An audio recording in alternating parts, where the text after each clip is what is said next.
অলপ অসমীয়া ভাঙা ভাঙা অসমীয়া অলপ মিচিং এনেকুৱা হ'ল যেনে এনেকুৱা হ'ল অসমীয়া ভাষাৰ লগত অসমীয়া ভাষা অলপ হ'ল মিচিং অলপ হ'ল তেতিয়া যেতিয়া ব্ৰিটিছসকল আহিছিলে তেতিয়া এনেকৈ গীতে গায় যায় আইলে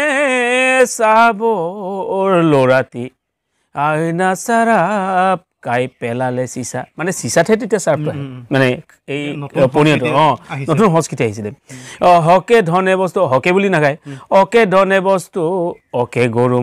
ছোৱালী নঙলে মিছা মানে চিচাৰ লগত মিছা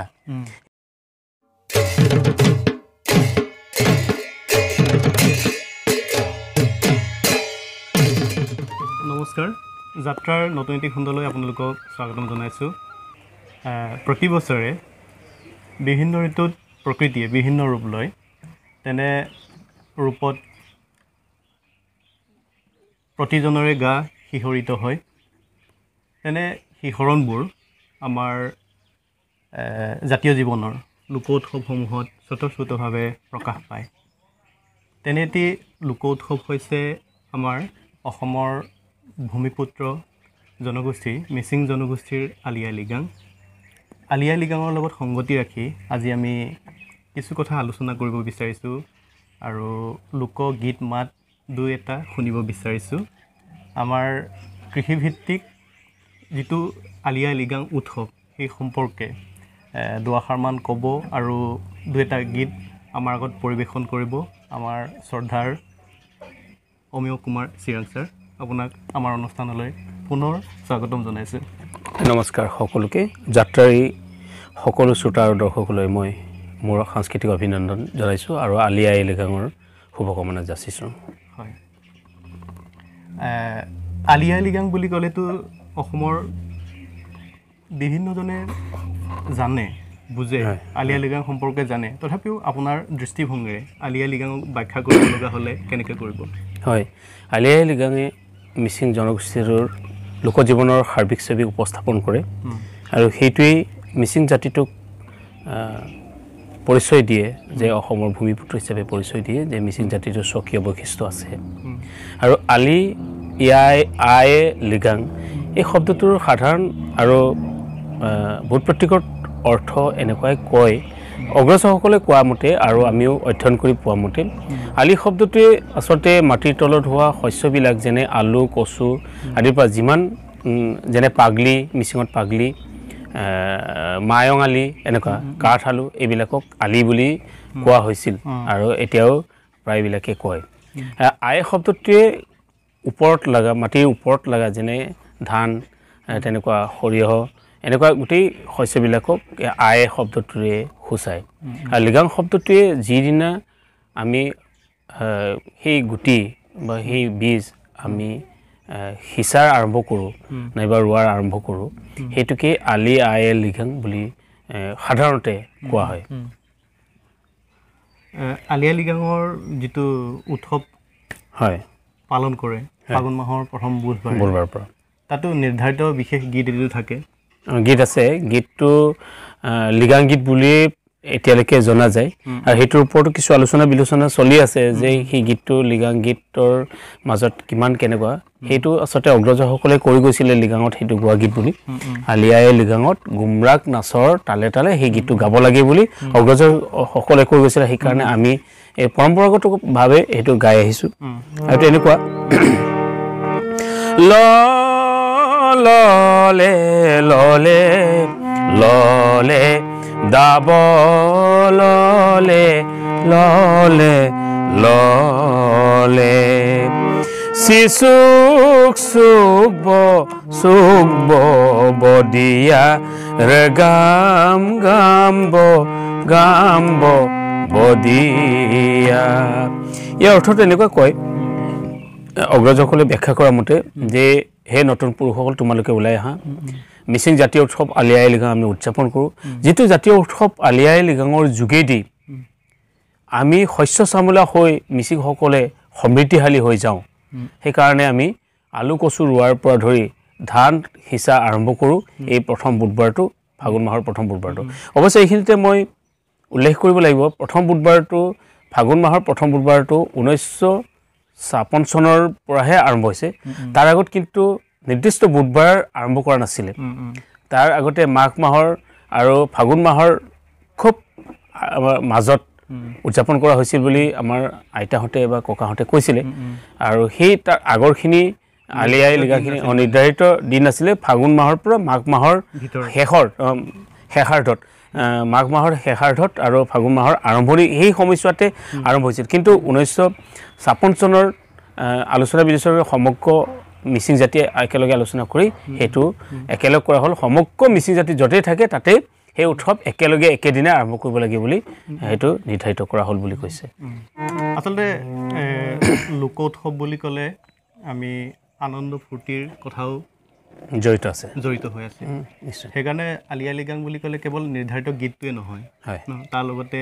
আমাৰ গাঁৱৰ আনুষংগিক আৰু গীত আছে হেৰি ঘৰে ঘৰে গাই ফুৰা তেনেকৈ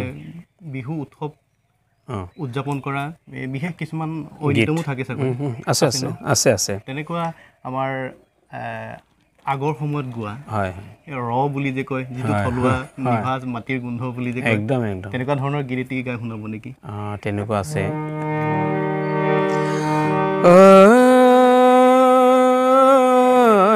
Amozi konkorong adam boya Zi konkorong me adam boya Rong na malya kama teriya boko Rokpo malya pima teriya boko Ajau na dadang kamoti Botau na dadang kamoti hey আৰু এনেকুৱা আছিলে তাৰ পিছতে আৰু সুতালে যেতিয়া গুমৰাগ নৃত্য কৰে সেই গুমৰাগ নৃত্যৰ মানে এটা তেনেকুৱা ঐনিতম বা তেনেকুৱা লোকসংগীত থাকেই তেনেকুৱা থাকে আমিও কৰিছিলোঁ হুঁচৰিৰ নিচিনা তেনেকুৱা থাকেই মানে ঠিক হুঁচৰি নহয় আমাৰ এইটো লৃগাঙৰ সেইটো লোকসংগীতে হয় ঐনিতম মানে পৌৰাণিক পৰম্পৰাগত ঐনিতম আজিকালিৰ ঐনিতমটোৰ নিচিনা নহয় আৰু তেনেকুৱা ধৰণৰ আৰু এনেকুৱা আছিলে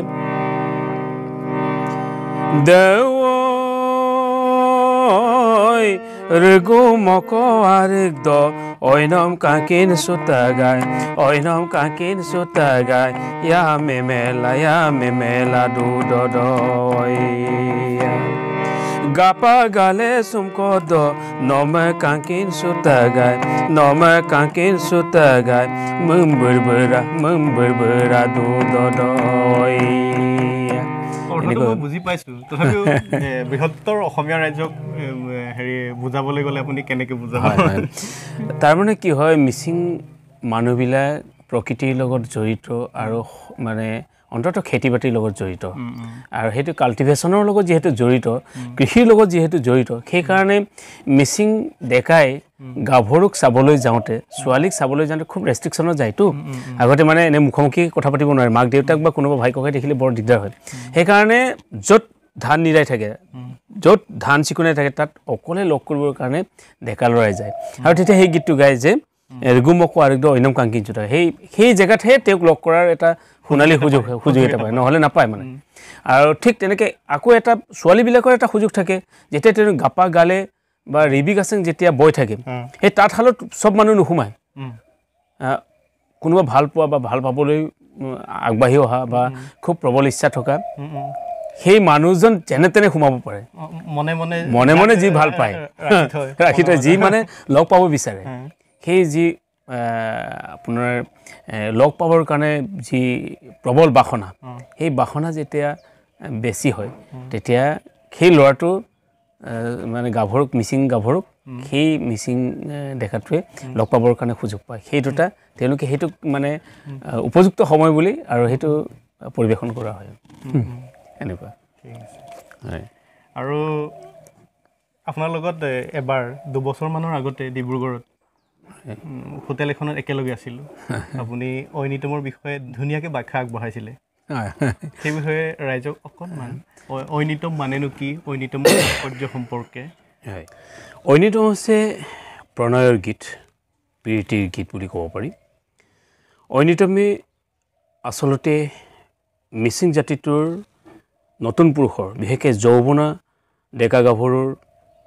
হৃদয়ৰ এটা কোণত আমনি কৰি থকা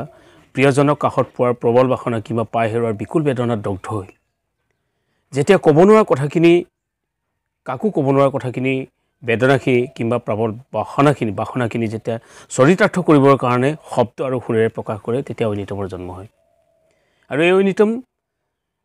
আচলতে মিচিং ডেকা গাভৰুৰ হৃদয় উপকূলৰ সঞ্চাৰিত হোৱা সেউজীয়া জীৱনৰ কল্পনাবিলাসত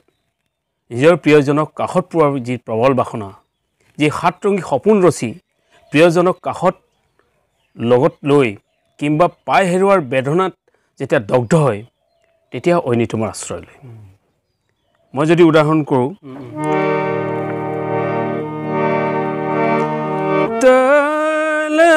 দিয়াৰা তলনা লোদেব কমদু ঐনুক বিনাম আয়াদনাঙম লোদেব কামদু লোদেব মদু প্ৰিয়জনৰ প্ৰতি থকা যি আগ্ৰহ যি বাসনা এই বাসনাই দিন ৰাতি নগনি হৃদয়ত সঞ্চাৰিত হৈ থাকে যাৰ বাবে তুলনা নহয় সেই ভাল পোৱা কাৰো লগত তুলনা হয় আৰু তাক লৈ ঐনিতম সদায় ব্যস্ত আৰু ঐনিতমে সদায় মিচিং ডেকা বা মিচিং গাভৰুৰ হৃদয়ৰ সবাতোতকৈ উজ্জ্বল যি জ্যোতিষ্ক যি উজ্জ্বল বাসনা তাক চৰিতাৰ্থ কৰাৰ যি প্ৰয়াস সেই প্ৰয়াসক প্ৰকাশ কৰি আহিছে আচলতে হেৰি মিচিং ঐনিতমক অন্যতম উৎকৃষ্ট কবিতা বুলিও ক'ব পাৰিম হয় হয় উৎকৃষ্ট ৰোমান্টিক কবিতা বুলি ক'ব পাৰি ৰোমান্টিক কবিতা বুলি ক'ব পাৰি সি সদায়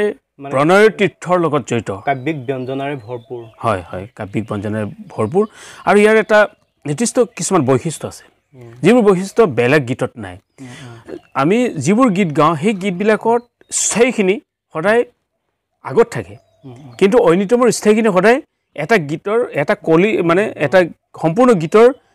পিছত থাকে স্থায়ীটো সি বাৰে বাৰে সি ৰিপিট হয় বাৰে বাৰে সি আওৰাবলগীয়া হয় যেনে এটা গান কমপ্লিট কৰাৰ পিছত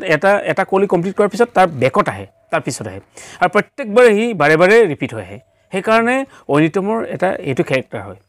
ঐনিতমৰ বৈশিষ্ট্য হয় এইটো অয়া দিয়াছে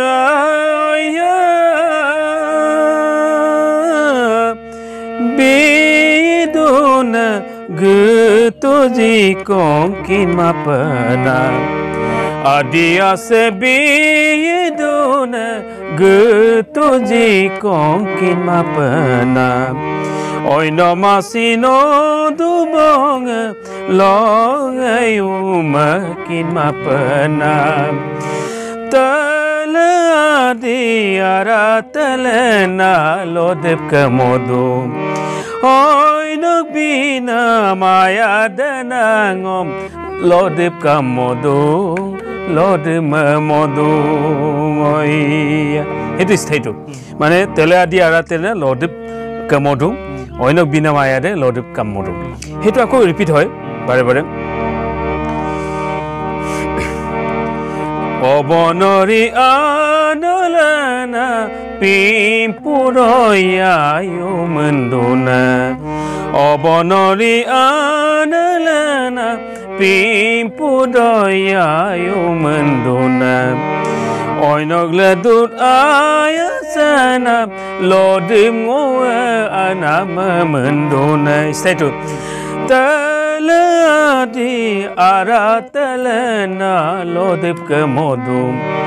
ঐনুক বিনা মায়া দনাঙম লোদেব কামদু লোদেব মদু সেইটো স্থায়ীটো মানে বাৰে বাৰে ঘূৰি আহে সেইকাৰণে সদায় আমাৰ স্থায়ীটো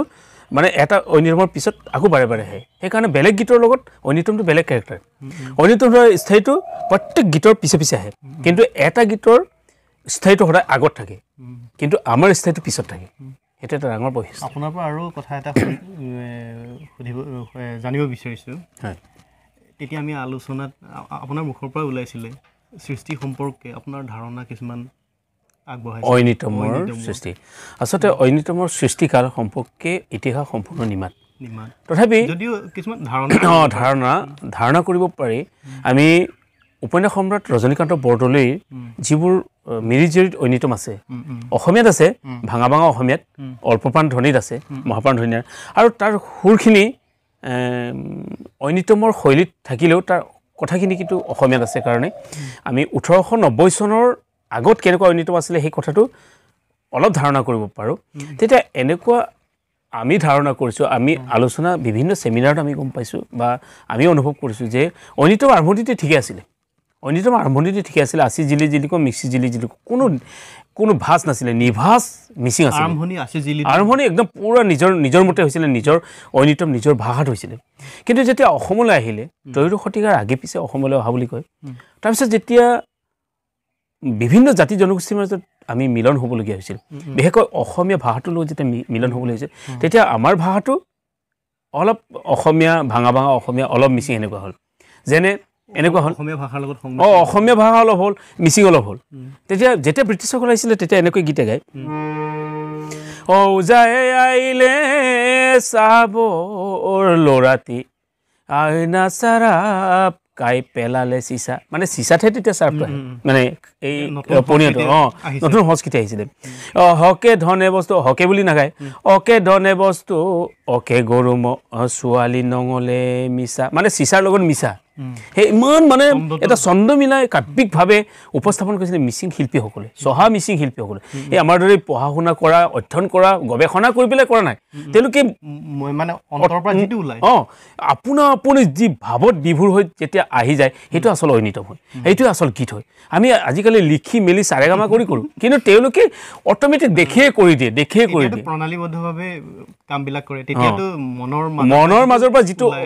আপুনি আহে সেইটো আচলতে প্ৰকৃত চহা শিল্পীৰ অখ্যাত মানে শিল্পীৰ বিখ্যাত ৰচনা সেই অখ্যাত শিল্পী বা কবিৰ বিখ্যাত ৰচনাবিলাকে আচলতে চহা জীৱনৰ মিচিং চহা জাতীয় জীৱনক হাৰ্বিক ছবিক উপস্থাপন কৰাত বলিষ্ঠভাৱে কাম কৰি আছিলে কিন্তু এতিয়া অলপ আমি কৃত্ৰিম হৈ গ'ল আৰু উপায় নাই আমি মানে এতিয়া আধুনিক যুগৰ কাৰণ হেৰি প্ৰণালীবদ্ধ অধ্যয়নটোতো লাগিলে এই তেনেকুৱা হ'ল কিন্তু তেতিয়া আৰু আচলতে চহা শিল্পীসকলে অখ্যাত শিল্পীসকলে বিখ্যাত কামবিলাক কৰি গৈছিলে বিখ্যাত ৰচনা কৰি গৈছিলে এনেকুৱা আছিলে আৰু আমি আহি অনুষ্ঠানৰ শেষৰ পৰ্যায়লৈ পাইছোঁহি এতিয়া আমি ঐনিতমৰ প্ৰথম গীত বুলি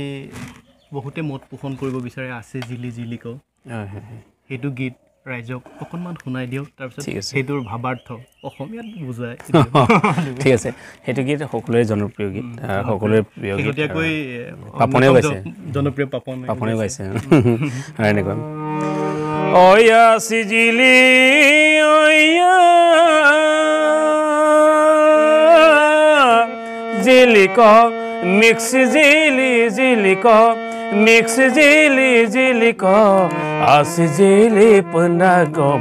আইরো ভাই পমনা মই মিক্স জিলি পন পমা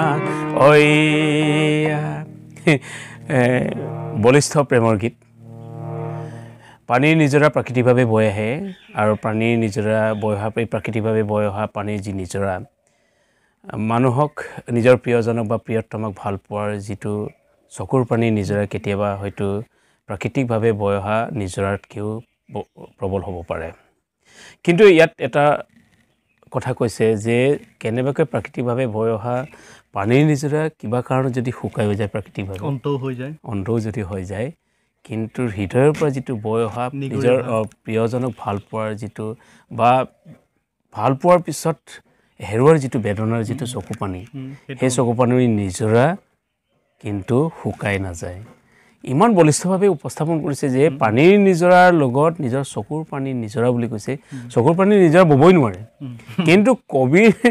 মানে শিল্পীজনৰ সৌন্দৰ্য শিল্পীজনৰ যিটো কল্পনা বিলাস